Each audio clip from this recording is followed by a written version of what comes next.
February 2025ला Chhatrapati संभाजीराजांवरती एक चित्रपट येतोय छावा, आणि त्या चित्रपटाचा ट्रेलर रिलीज झाला आहे। जसा तो ट्रेलर रिलीज झाला आहे, काही वाद समोर यायला लागलेत किंवा त्या चित्रपटातले काही दृश्य हे लोकांना आवडत नाहीत किंवा लोकांच्या भावना त्यामुळे दुखावल्यात, अशा चर्चा सोशल मीडियामध्ये यायला लागली।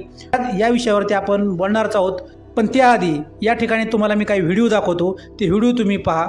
गडावर गेल्यावर कुठेही कचरा करू नका, आपले किल्ले जपा, हे फक्त स्टेटसवर आणि इंस्टाग्रामवर टाकण्यापुरतं आहे का, हा खरा प्रश्न पडतो।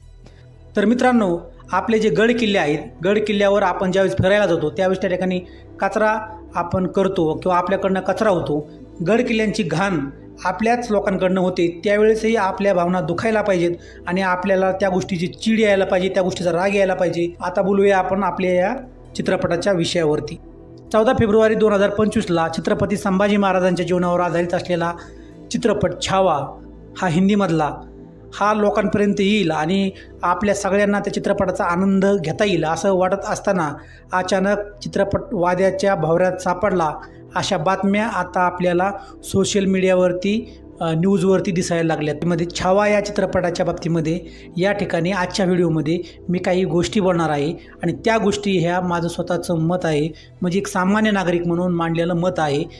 कदाचित काही लोकांना ते पटणार नाही, जर पटलं तर घ्या, नाहीतर तो विषय सोडून द्या, परंतु एक सामान्य नागरिक म्हणून मला नेमकं काय वाटतं हे मी आजच्या व्हिडिओमध्ये मांडणार आहे। मित्रांनो, छावा हा चित्रपट हा हिंदीमध्ये रिलीज होतोय आणि हिंदीमध्ये रिलीज झाल्यामुळं तो चित्रपट पूर्ण भारतभर पोहोचणार आहे।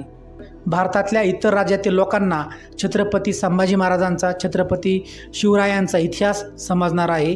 त्याचबरोबर हा चित्रपट हिंदीतला असल्यामुळं हा परदेशातही झळकल आणि परदेशात जे लोक आहेत त्या लोकांनाही छत्रपती संभाजी महाराज आणि छत्रपती शिवराय हे लोकांना समजतील। त्यामुळं हा जो बिग बजेट चित्रपट आहे हा चित्रपट रिलीज व्हायला पाहिजे। या चित्रपटासंदर्भामध्ये कुठलाही वाद उठू नये असं माझं मत आहे। जर त्याच्यामध्ये खरंच काही अपमानजनक किंवा आपल्या भावना दुखावल्या जातील असे काही दृश्य असतील तर सेन्सॉर बोर्डानं त्यावर तात्काळ कारवाई करून ते कट करून किंवा त्याच्यामध्ये काही जे इतिहासकार आहेत, जाणकार लोक, त्यांच्याशी चर्चा करून या विषयावरती योग्य मार्ग काढून 14 फेब्रुवारीला हा चित्रपट भारतामध्ये रिलीज व्हायला पाहिजे असं एक सामान्यांच्या भूमिकेतून मी माझं मत मांडतोय। कारण मित्रांनो, जर हा चित्रपट रिलीज झाला तर महाराजांचा इतिहास हा पूर्ण जगभर पोहोचणार आहे आणि जर चित्रपट रिलीज नाही झाला तर याचं नुकसान काय होणार आहे हे लक्षात घ्या।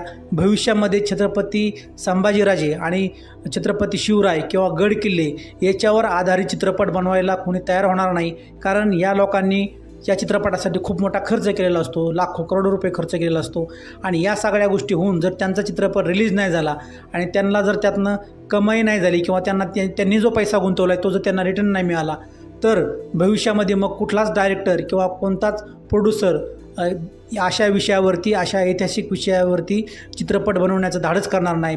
ज्या अर्थी ते लोक इतका मोठा पैसा गुंतवत आहेत त्या अर्थी 100% त्यांनीही काहीतरी काळजी घेतली असणार आहे, कारण जो माणूस इतके पैसे गुंतवतो चित्रपट बनवण्यासाठी त्या माणसानेही काळजी घेतली असेल की चित्रपटामध्ये चुकीचं काही होणार नाही असं, आणि तरीही चुकून जर काही दृश्य चुकीचे आले असतील तर सेन्सॉर बोर्ड आहे त्याच्यासाठी। परंतु मित्रांनो, मी एक सामान्य माणूस म्हणून तरी या चित्रपटाची उत्सुकता मला आहे आणि 14 फेब्रुवारीला हा चित्रपट रिलीज होईल याची मी वाट पाहतोय। छत्रपती शिवराय आणि छत्रपती संभाजीराजे यांच्या बाबतीत किंवा गड किल्ल्यांच्या बाबतीमध्ये किंवा महाराजांच्या संदर्भात कुठल्याही गोष्टी बाबतीमध्ये काही चुकीचं असं दाखवलं तर आमच्या भावना दुखावल्या जातात, कारण महाराज हे आमच्या काळजामध्ये आहेत, आमच्या मनामध्ये आहेत, त्यामुळं आमच्या भावना ह्या दुखावल्या। त्यामुळे लवकरच या चित्रपटाच्या सर्व अडीअडचणी दूर होऊन तो चित्रपट आपल्याला पाहायला मिळेल अशी आपण आशा व्यक्त करूया। मित्रांनो, हा छोटासा व्हिडिओ कसा वाटला कमेंटमध्ये नक्की कळवा। धन्यवाद मित्रांनो।